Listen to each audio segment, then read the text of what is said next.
in this video we are going to isolate a case of class 2 caries in relation with 5 and 6. So we would be doing a posterior quadrant isolation for this particular case.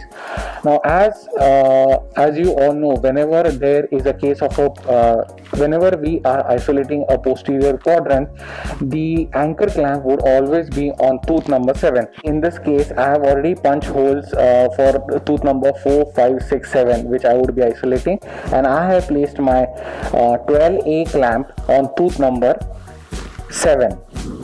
Okay, now with the same assembly I would be now securing the clamp on tooth number 7.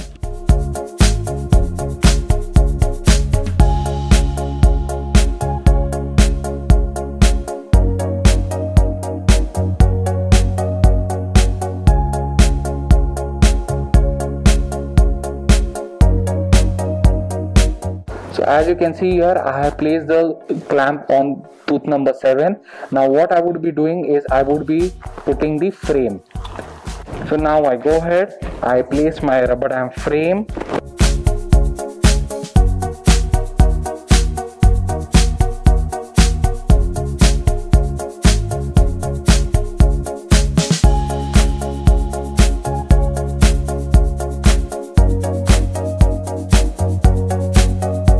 Now the next important step is to pass the rubber dam from the clamps below. So for this I am using a plastic filling instrument.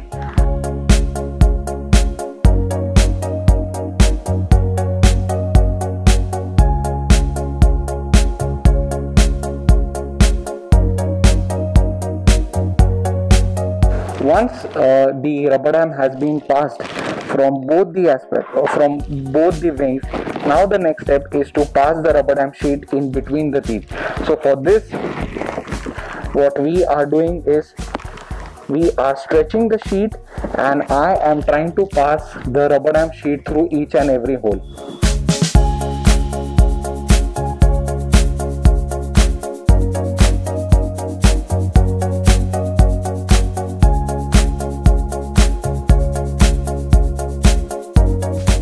This is how the primary isolation looks. Now the next step is to floss each and every contact so that the rubber dam goes interdentally. When I am trying to floss the interdental area, it is very much mandatory that I do not pass the floss directly into the rubber dam, but instead what I need to do is I need to guide, or I need to push the rubber dam into the interdental area. This is how it is, and it is very much important that I floss the contour of the tooth and not try to pass the floss through the rubber dam sheet. Now in such cases the assistant also helps us in retracting the rubber dam sheet in an apical direction so that flossing for me is easier. So once she is holding the stretching the rubber dam sheet in the apical direction, I go ahead and I floss the interdental area.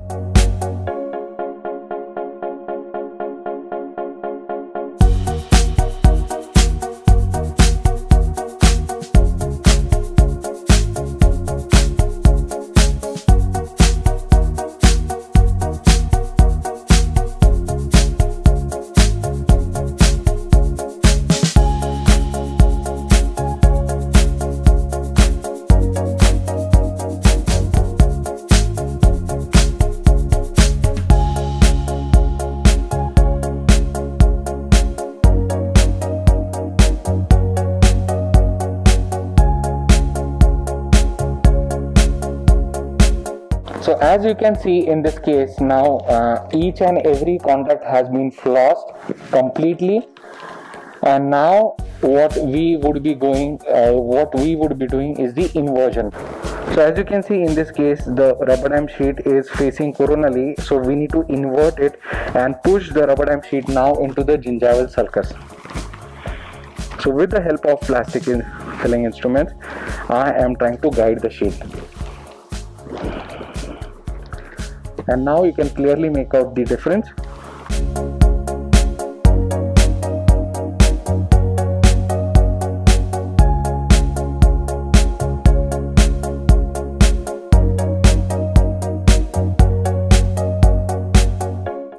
And similarly, the same method now from the palatal aspect.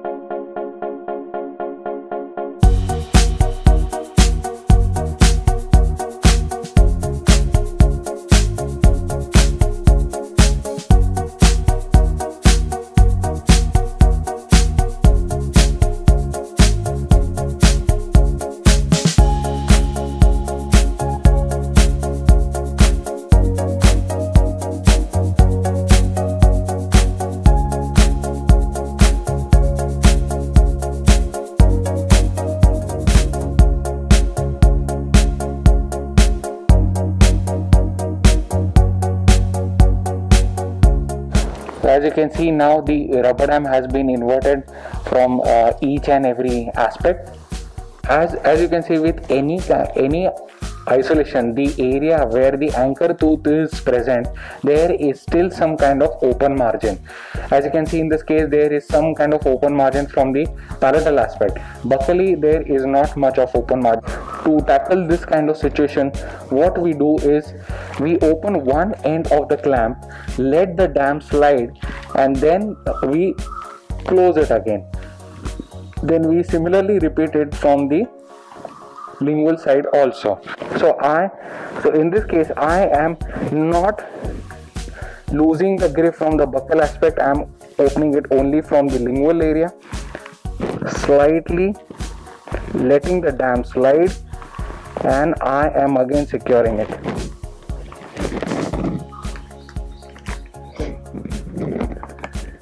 I am opening it up, I am securing it, and I am sliding it. There you go. The same thing has to be done from the buccal aspect.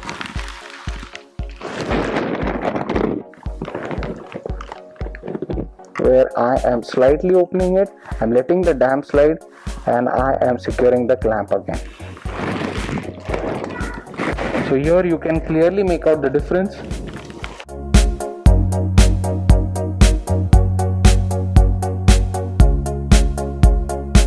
Now once the entire isolation has been done, the next important step is to secure the rubber dam sheet from all the four sides. So in this case, I am trying to secure the rubber dam sheet on each and every tooth of the frame, and once this is done, I need to make a small pouch so that whatever water gets accumulated, it does not soil the patient's clothing. So for this step, I am trying to pull the rubber dam sheet and I am placing it on the top of the edge, and again the side of the rubber dam sheet, I am again pulling it up and I am securing it here. Similar at this end.